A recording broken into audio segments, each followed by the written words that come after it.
할렐루야, 뉴욕 십자가교회 6월 18일 새벽기도의 말씀 시작하겠습니다. 오늘 우리에게 주신 하나님의 말씀은 고린도전서 11장 17절에서 19절 말씀입니다. 함께 읽겠습니다. 내가 명하는 이 일에 너희를 칭찬하지 아니하나니 이는 너희 모임이 유익이 못되고 도리어 해로움이라. 먼저 너희가 교회에 모일 때에 너희 중에 분쟁이 있다 함을 듣고 어느 정도 믿거니와 너희 중에 파당이 있어야 너희 중에 옳다 인정함을 받은 자들이 나타나게 되리라. 아멘. 지금 본문은 계속해서 고린도 교회의 문제들을 듣고 바울이 이렇게 해결책을 제시하는 말씀입니다. 본문 11장 초반에 보시면요, 칭찬으로 먼저 시작합니다. 하지만 두 번째 이슈를 지금 얘기하면서 칭찬할 수 없다고 말하고 있죠. 이것은 11장에서 정말 하고 싶은 이야기가 이거다라는 것입니다. 그러면서 여기서도 분쟁과 파당이 있음을 말하고 있어요. 그러면서 내가 전부 믿지는 않지만 이 분쟁과 파벌로 인하여 문제가 있다는 것은 분명히 드러날 것임을 말하고 있습니다. 결국 누군가는 옳다함을 인정받기 때문입니다. 이것은 좋은 의미가 아닙니다. 이렇듯 누군가가 옳다고 인정받는다는 것은 분명 그 안에 분쟁과 파벌이 존재했기 때문입니다. 그렇다면요, 어떤 문제가 있었는지 알아봅시다. 20절에서 21절 말씀입니다. 그런즉 너희가 함께 모여서 주의 만찬을 먹을 수 없으니 이는 먹을 때 각각 자기의 만찬을 먼저 가져다가 먹음으로 어떤 사람은 시장하고 어떤 사람은 취함이라. 지금 바울은 고린도 교회에 칭찬하지 않은 문제가 무엇이라고 합니까? 주의 만찬에 관련하여 지금 이야기하고 있습니다.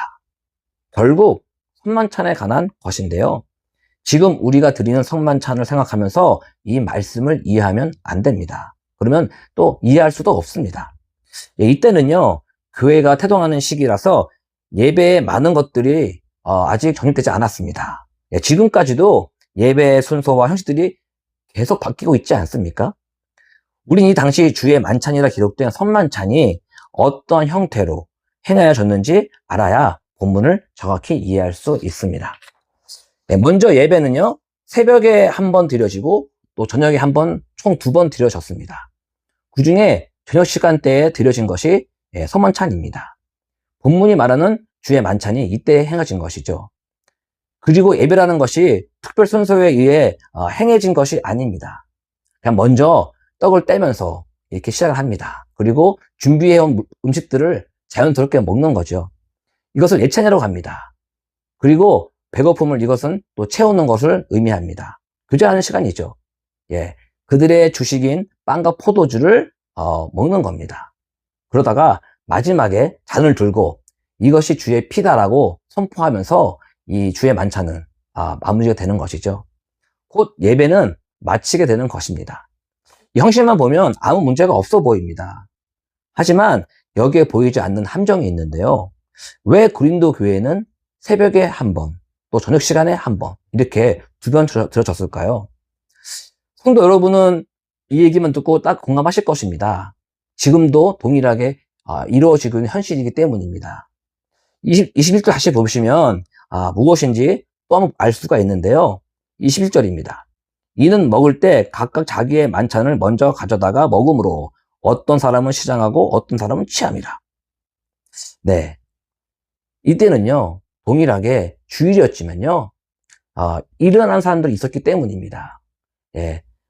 일을 하는 시간 전에, 예배를 드리고, 일하고 나서 끝난 시간에 또 예배를 드리고, 이거를 배려해서 만든 이 예배 시간이 이렇게 갈라지는 것이거든요. 그래서 당시 지배 계층이나 부자인 사람들은, 또 여유가 있는 사람들은요, 아무 제약이 없었습니다. 그냥 이 시간에 와서, 저녁 시간에 와서 자연스럽게 준비해온 음식을 먹었습니다. 문제는 여기에 있었습니다. 먼저 와서 자기가 가져온 음식들을 서로가 배불리 먹었습니다. 그리고 포도주를 취할 때까지 먹은 거죠. 그리고 마지막에 주의 피를 선포하면서 마무리될 때 그 마지막 즈음에 지금 일을 하고 늦게 오는 사람들, 가난한 사람들이 또 피지배층들이 와서 그 예배에 참석하게 된 것입니다. 그러다 보니까요, 배는 배대로 고프고요, 또 예배는 예배대로 못 드리는 상태에서 그들은 자괴감에 빠진 것입니다.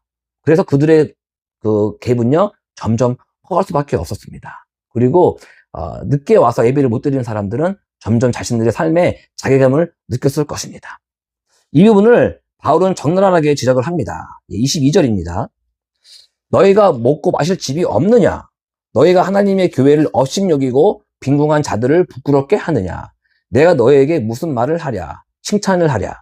이것으로 칭찬하지 않노라. 네, 그렇습니다. 이렇게 바울은 강하게 얘기합니다. 결국 선망찬의 의미는 잃어가고 더욱 파벌이 생기게 됐습니다. 부한 자들끼리 더욱 어울리고 가난한 자들은 더욱 자괴감에 빠지게 된 것이죠. 그러다가 신앙에 대하여 시험에 들게 됩니다. 이 문제가 고린도 교회에만 있었던 것이 아닙니다. 그 당시 다른 교회에도 동일하게 번지게 되는데요. 그래서 지금 우리가 드리는 선찬식은 예배 속에 들어와 형식을 갖춘 의미의 예식이 되었습니다. 그리고 예찬은 없어졌습니다.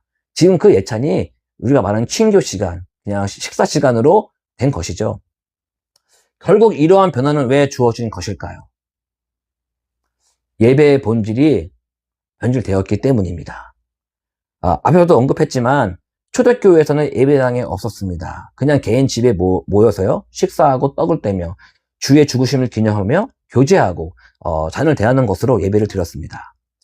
하지만 지금 이들의 예배는 어떠합니까? 예수님의 십자가의 죽으심을 기념하는 것이 아니라 자신들의 배를 채우고 자신들의 즐거움과 의의를 드러내는 모임으로 변질된 것입니다.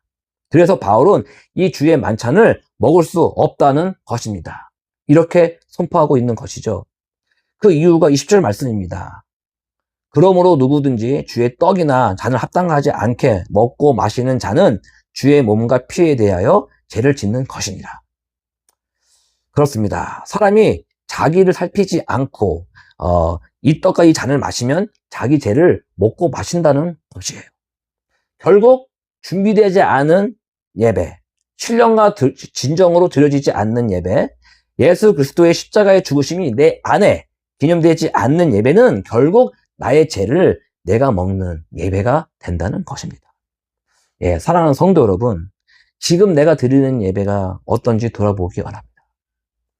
우리가 주일날 모여 드려지는 예배를 어떻게 드리고 있는지, 또 어떻게 준비하고 드리는지 돌아보기 바랍니다. 지금 내가 드린 이 주일 예배가 어떤 예배는요, 간절히 드리고 싶은 예배일 수 있습니다. 그리고 내가 하고 있는 봉사와 사역과 섬김이 누군가에게는 간절히 하고 싶은 것일 수 있는 것입니다. 매 주일 예배를 드릴 수 있는 은혜에 감사드리기를 바랍니다. 예, 사랑하는 성도 여러분, 나의 주변을 또한 돌아보기 원합니다. 힘들어하는 성도가 보이면, 또 있다면, 또 교회에 부족함이 있다면 더욱 힘써 기도하기 원합니다. 또 기도해야 합니다.